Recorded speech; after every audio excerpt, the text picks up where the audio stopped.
저의 명확한 지금 이제 생각은 그만해야 돼. 국가는 개인의 불행을, 당사자의 불행을 막기 위해서. 본인도 결코 행복해질 수 없어요. 끊임없이 다음 보복을 대비해야 되거든. 더 큰 보복을. 저는 아예. 제가 교수님 뵈니까 옛날에 헌법 공부하던 때 생각이 나서요. 예. 그 독일 학자 중에 예. 동화적 통합 이론인가? 뭐 그거 주장하던 예. 칼 슈미치. 칼 슈미치. 예, 네. 동화적 통합 이론. 통합이요. 저도 지금 그 앞에 부분을 여기 있어요. 통합, 동화 이 두 가지 나라가 들어간 건 맞는데 예. 저는 그게 정치의 본질을 정확하게 말해준다고 생각하는데요. 예. 세상이란 서로의 주장이 다르잖아요. 같을 수가 없거든요. 그렇죠. 예. 일란성 쌍둥이도 생각이 다른데 그 이해관계를 달리하는 그 수많은 국가 구성원들의 생각이 어떻게 다 똑같겠어요. 그렇죠. 다르는 게 본질인데 그럼에도 불구하고 이걸 갈등 분열하지 않도록 예.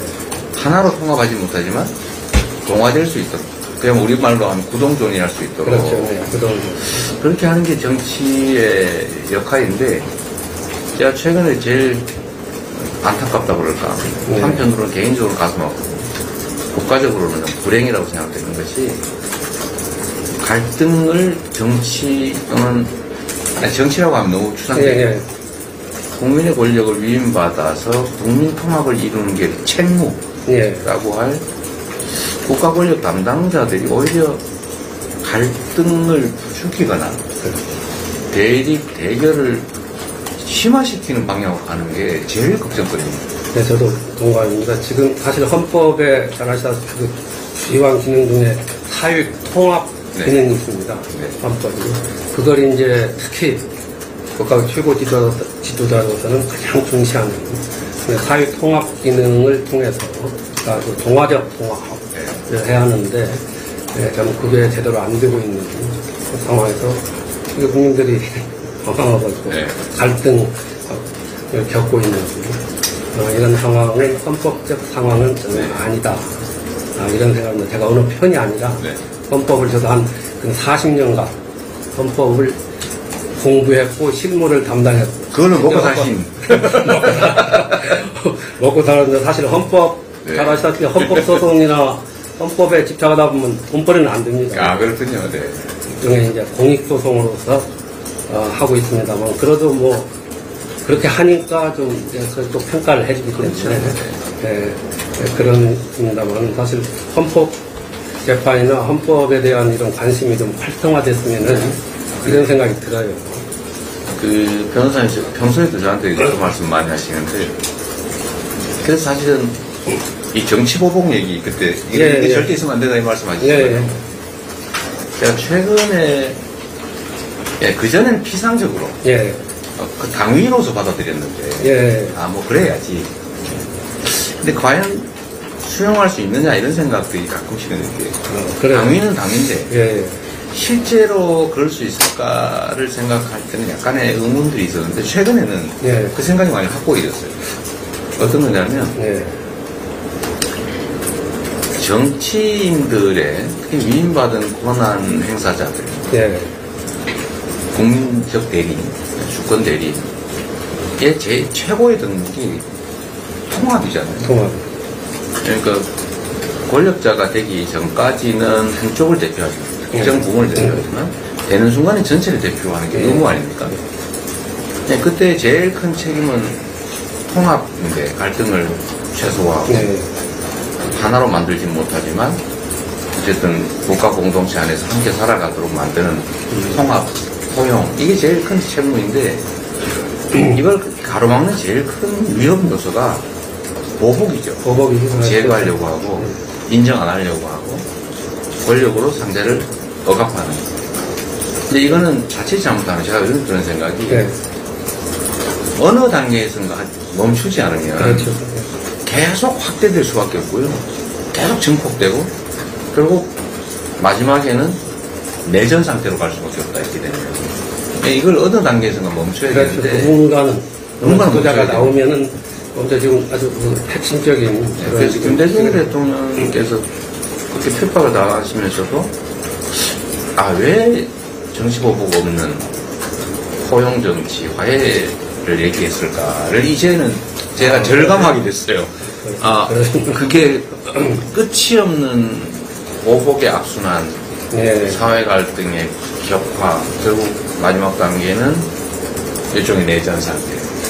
그걸 막아야 되는 책임이 있는 것 같습니다. 제가 최근에 이제 한국 사회를 어느 방송에서 정신적 내전 상태에 있다고 맞아요. 표현했습니다. 적절한 상태는 이런 제가 얼마 전에 이 글을 읽고 저도 이런 글을 봤어요.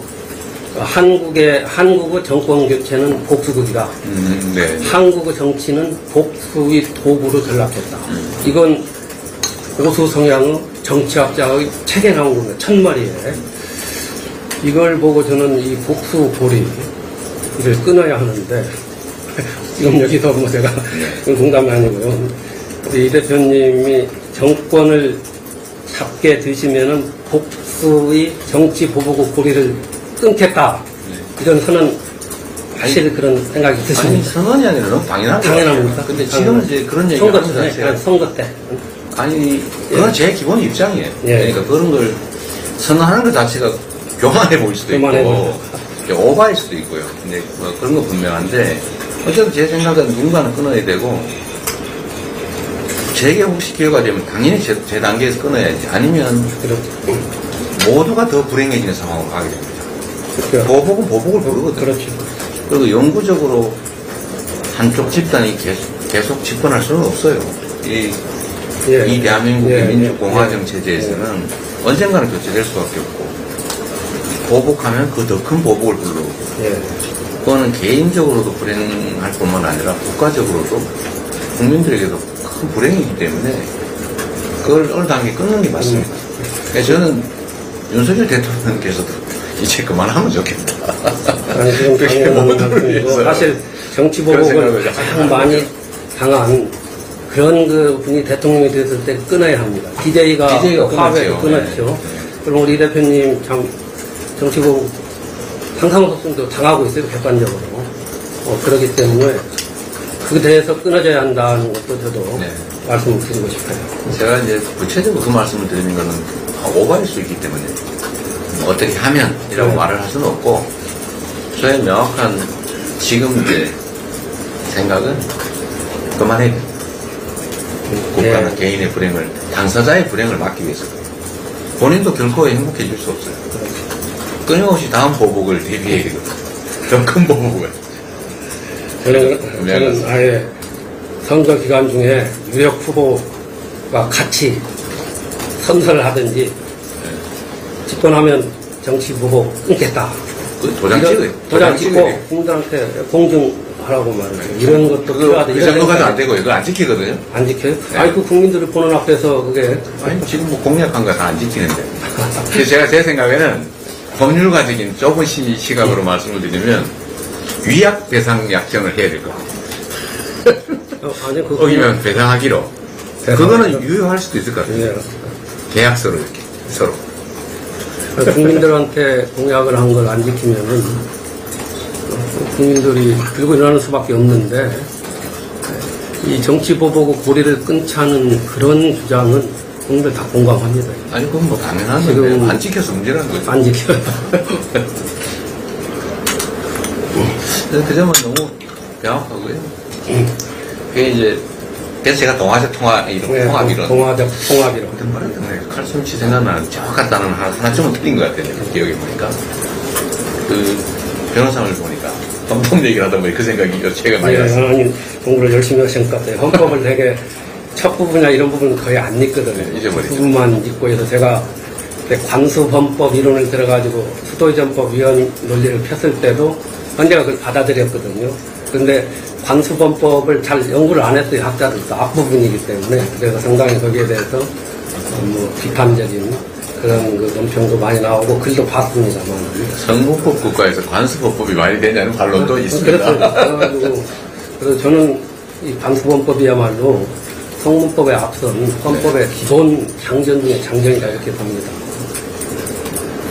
그래도 오랜만에 얘기해보니 재밌네요. 재밌네요. 우리 헌법에 대한 그 학문적, 학술적인 그런 헌법 정신이 아주 좀 스트라신 것 같아요. 그러니까 저는 지도자한테 가장 필요하다고. 그렇습니다.